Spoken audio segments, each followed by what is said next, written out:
अस्सलाम वालेकुम दोस्तों, आज का मेरा ये खूबसूरत प्लांट ट्रोवियो का प्लांट है और ये मैंने हाल ही में 100 रुपये में नर्सरी से ख़रीदा है। इससे पहले ये प्लांट मेरे पास नहीं था। ये प्लांट जब मैच्योर हो जाता है तो इसको इसकी ज़रूरत के मुताबिक रोशनी, पानी, सॉइल मिले तो उस सूरत में इसमें छोटे छोटे से एक बोट की शक्ल के फूल लगते हैं।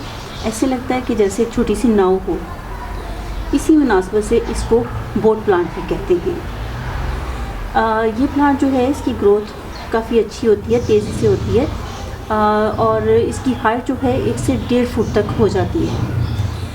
और जब इसकी स्टेम जो है लंबी हो जाती हैं तो वो बाहर की तरफ झुकना शुरू हो जाती हैं पत्तों के वज़न की वजह से।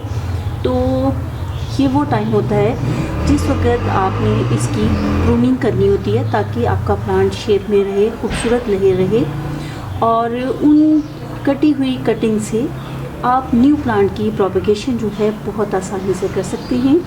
इसकी कटिंग जो है वो इजीली आप समर में ग्रो कर सकते हैं। स्प्रिंग से लेके समर जो है इसका प्रोपगेशन टाइम है और इसको इस टाइम में कटिंग लगाकर बहुत आसानी से ग्रो किया जा सकता है। आप चाहें तो इसके जो बेबीज निकलते हैं इसको भी डिवाइड करके प्लांट से आप अलहदा करें तो डिवीजन से भी आप इसकी न्यू प्लांट जो है बना सकते हैं। इसको स्प्रिंग और समर जो है मैंने बताया कि इसकी प्रोपगेशन का टाइम है जिसमें आप इसकी कटिंग भी लगा सकते हैं।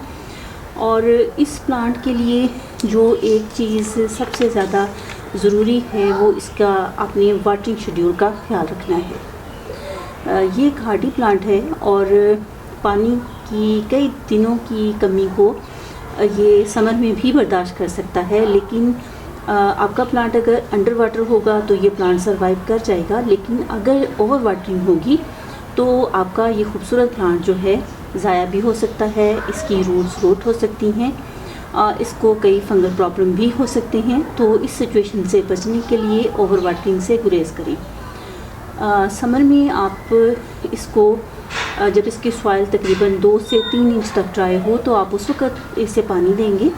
और विंटर में आपने ये करना है कि अगर आपका प्लांट किसी ऐसी जगह पे रखा हुआ है जहाँ पे इसे फुल डे धूप मिल रही है, विंटर की तमाम दिन की धूप भी ये बर्दाश्त कर सकता है, और आपने वो प्लांट ऐसी जगह रखा जहाँ पे तमाम दिन धूप मिल रही है तो आप इसको 2 से 3 हफ्ते के बाद पानी देंगे। अदरवाइज़ आपने इसको अगर फ़िल्टर लाइट में रखा है या शेड में रखा हुआ है तो उस सूरत में आप इसको 1 माह के बाद भी पानी देंगे तो इसकी ग्रोथ बेहतर होगी और ये सर्वाइव कर सकेगा। लेकिन ज़्यादा पानी अगर आप देंगे विंटर में या समर में, दोनों सूरतों में ये प्लांट ज़ाया हो सकता है।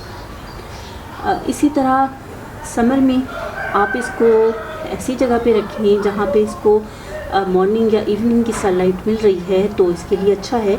लेकिन अगर दोपहर की तेज़ धूप इसको मिले, स्पेशली जो बहुत गर्म महीने होते हैं उसमें, तो आपका जो प्लांट है उसके लिए जो है बर्न हो सकते हैं। तो सन बर्न से बचाने के लिए इसको समर की तेज़ धूप से बचाएं। विंटर में अगर इसको आप सुबह और पूरे दिन की धूप भी आप इसको दे सकते हैं, लेकिन किसी भी किस्म के नुकसान से बचने के लिए बेहतर ये होगा कि आप इसको इनडायरेक्ट सनलाइट प्रोवाइड करें। फ़िल्टर लाइट तो बेस्ट रहती है क्योंकि उसमें प्लांट को किसी भी किस्म का नुकसान पहुंचने का अंदेशा नहीं होता। उम्मीद है आपको मेरा ये प्लांट अच्छा लगेगा। जिस तरह मैं इसकी केयर करती रहूँगी आपके साथ भी शेयर करूँगी क्योंकि ये मेरे लिए एक न्यू प्लांट है और इससे पहले मैंने इसको ग्रो नहीं किया। तो देखते हैं कि मेरे पास ये प्लांट जो है इसकी ग्रोथ किस तरह होती है। आपसे फिर मुलाकात होगी, तब तक के लिए अल्लाह हाफ़िज़।